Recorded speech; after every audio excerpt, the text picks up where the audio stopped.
Hey everyone, Christina Simmons here. I'm still in the sunroom, but we're getting closer. My mom actually moves into her new independent living apartment tomorrow, but wanted to send this out for this week so that we continue on our journey. I'm going to kind of point the direction, and then we're going to move out. So last week we set out with the idea of this is a journey and we need to say yes to it. And so what I want us to focus upon this week, and it kind of is tied to the first chapter of my book, which is the fact that this is a process that we're about. And the beginning of any process is to get our mindset right. It's for us to understand what we're about, and to realize that sanctification is like any process. It takes time. But let's go ahead and bring our Lord into our presence as we begin. In the name of the Father, the Son, and the Holy Spirit. Amen. This day, particularly, we celebrate the feast of St. Francis of Assisi. He too had a conversion and radically changed his life in such a way that it attracted many people who continue to this day to follow the path that he trod. May each of us also say yes to walking the journey to grow closer to God, become more like Jesus, so that we may be able to be shining lights just as St. Francis was, who draw others to not ourselves, but to Jesus, whom we follow. We ask all these things in our Lord's name, and we pray. Our Father, who art in heaven, hallowed be thy name. Thy kingdom come, thy will be done, on earth as it is in heaven. Give us this day our daily bread, and forgive us our trespasses, as we forgive those who trespass against us. And lead us not into temptation, but deliver us from evil. Amen. In the name of the Father, the Son, and the Holy Spirit. Amen. So, in essence, what I asked you to do last week was to say yes to setting out on the journey. And to be cognizant that we're setting out on a journey. And I shared that, my practical realities, pretty much exemplify why we don't start out on a journey so often. Things get in the way. Life gets in the way. And what ends up happening is that we keep putting it off. But the fact is that there's nothing more important than our spiritual life. There's nothing that is more fundamental to us finding that purpose and peace and abundance in our life than for us to say yes to the invitation that God gives us. Now, through His church, through the sacraments, we're blessed in that He's given us everything we need in order to be able to follow Him. And one of the biggest things that we need to be aware of is that it is a process. I keep talking this because our world is all about you set a goal and you achieve your goal, and then it's like it's done.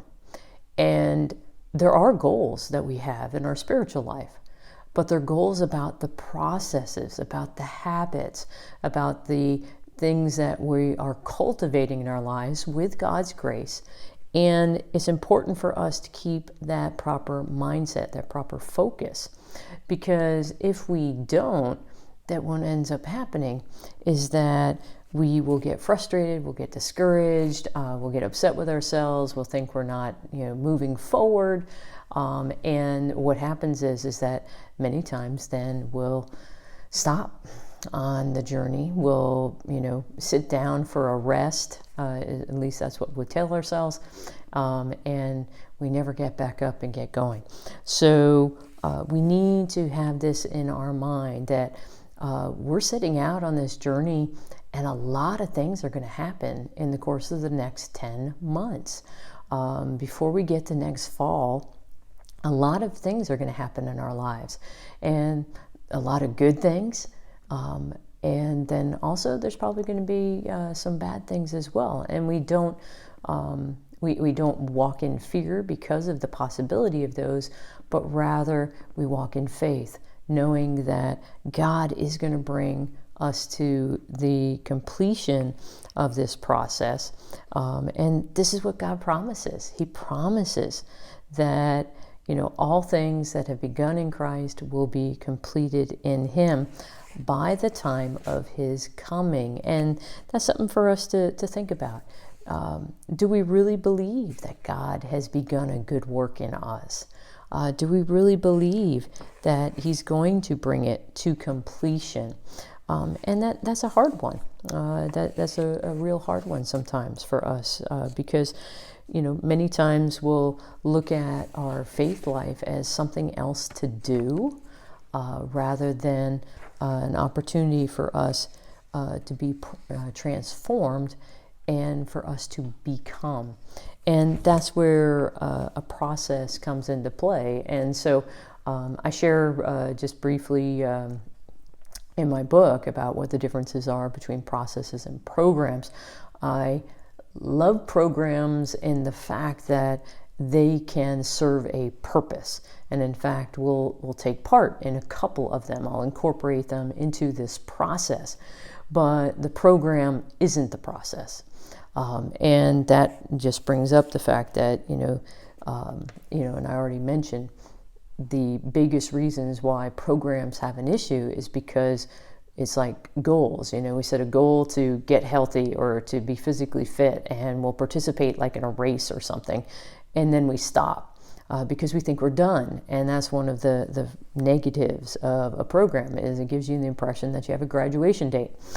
For those of us involved in church ministry, how many of us run into people who have been confirmed and they've graduated, they're done.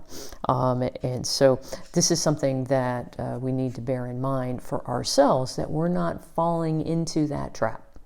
So the other negative is that programs imply that it's a one-stop solution.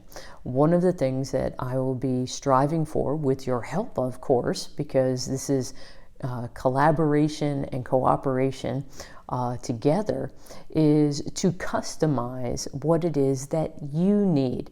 Now, together as a group, we're going to dive into some things, and then also as individuals. So I've already had a couple of you reach out with particular questions or concerns, and they're particular to you. And my job as guide is to be able to assist you as you need. So in the Army, for example, some people had trouble doing some things, but they didn't have trouble doing others.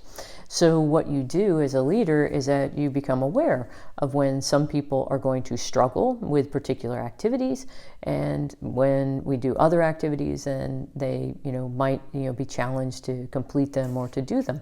So in the same way, for us to be doing that. So a program is, you only got one option. You do it this way, and rarely do people feel free outside the program to change it, to customize it. But this is the essence of our Lord. He customizes for us exactly what we need in our lives. And so He'll even take the bad things, or the things that we perceive as bad, and He'll make them work for our good. But God is constantly doing that. So we need to bear that in mind. And the other is that a program many times will say it's the solution to whatever problem or challenge that you're trying to resolve. And it'll be like, hey, you're trying to get people to evangelize? Just do this 4-step program, 4-week program, and everybody will know how to evangelize. Well, we all know that's not the case. It doesn't work that way. And that's why processes are so beautiful. Processes are beautiful because they never end. And some people are going, oh my gosh, it never ends. But the fact is that our Lord will always give us the grace we need to sustain us, to keep us going. But processes are ongoing. They're flexible, and they can be tailored to fit the needs of each individual. And that's what we're about on this Camino. They're not a one-stop shop, processes, but they can respond to your actual needs. And again, customization. And also, it's about the questions that you will have as a person, and then also as a group. And that's a part of why we gather together in the Zoom call couple times a month, is to be able to collectively learn from one another by the questions that we have. So the more that you have questions, and also the more that you share. In fact, Suzanne shared a beautiful video, which she asked if she could share it, and I was like, absolutely, because it leads to discussion, and I'm going to attach that video to this email as well, just in case you're not able to access it elsewise. But in that video, the priest who's presenting, Father talks about how it is that we hesitate to share something because we feel that we will resort to authority instead of ourselves saying, this has been good for me, this has been awesome for me, and maybe it'll help you. And that in itself is a powerful recommendation. That is worthy of us considering the recommendation. So that's why I want us to gather together, is so that we can be sharing those questions that we've been wrestling with, but then also what's going on in our lives. And so that we can offer support and encouragement and possible suggestions for how to deal with some things, but most importantly, so that we can be praying for one another. And that's the reason for the Catholify app, so that we have a quick place where we can post our intercessions, we can ask people to pray. Right now, I'm asking all of you to continue with the process of what is it that you're thankful for today, naming it and sharing it, so that we can give thanks for what's going on in your life too. And the final part about a process is that it allows us to care for each individual. And when we care for the one, we care for the whole. And that's a fundamental principle of Ignatian spirituality, the cura personalis. So the care of the one is the care of the whole. And we need to truly believe that. We get worried about numbers, and that's why I'm going deep with a few, you all, this year, because I firmly believe that by doing that, then together we are being formed, so that then we are able to go out and to form others in whatever way that our Lord's going to work in our lives. So those are the reasons why I love processes instead of programs. And I'll joke with people about the fact that it's not a program, and we'll talk about that because that's what the language most people use. But we have to be countercultural, not just in speaking about processes instead of programs, but speaking about our faith, speaking about how our Lord is moving in our lives, of how we've seen him, of how we've been encouraged, and pointing other people to that. They can take it or leave it. And that's where we have to get, is to that point of where we realize that we speak to the truth to others, so that God can use that in order to be able to bring them closer to him. So the biggest thing about a process is by learning the process through which we can become right ordered, that then we open our lives up to that purpose and peace and abundance. So that's a part of what we're going to be doing over the course of these several months, is what is that process, wrestling with it, and then how do we implement it into our daily life. And that was why I asked you to do that 3-month vision. What do you want your life to look like 3 months from now? And then for us to begin to work towards it, not by necessarily you having a list of to-dos, but rather by giving you what you need to develop the habits, so that it's not just 3 months from now, but it's going to be 3 years and 30 years from now, that we are able to have our lives transformed.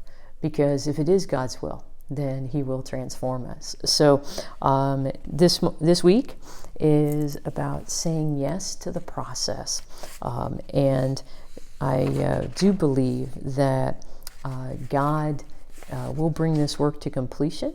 He is working already in our lives, and I'm looking forward to continuing the journey with you this week. So as we're concluding our time together, I invite you to reflect again on the process of, do you truly believe that God is doing a good work in you? Do you truly embrace the journey? Or do you have that mindset of, okay, at the end of this 10 months, then I'm done? And it might be that you're done with, with working with me and this small group. But the fact is that this is a lifetime. God will bring all things to completion. So we need to embrace that and be intentional about that. So I look forward to next week.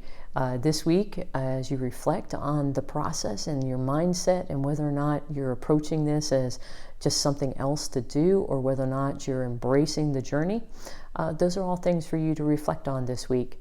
And then if you feel moved, go ahead and read chapter 2. Move on to chapter 2. And it's, again, it's not because we're moving through the book so much as it is that we are being attentive to the process, that we are being attentive to what are the questions, what are the things that we need to wrestle with. And if we need to spend more time here, that's great. But let me know what your questions are, and I will talk to all of you soon. God bless.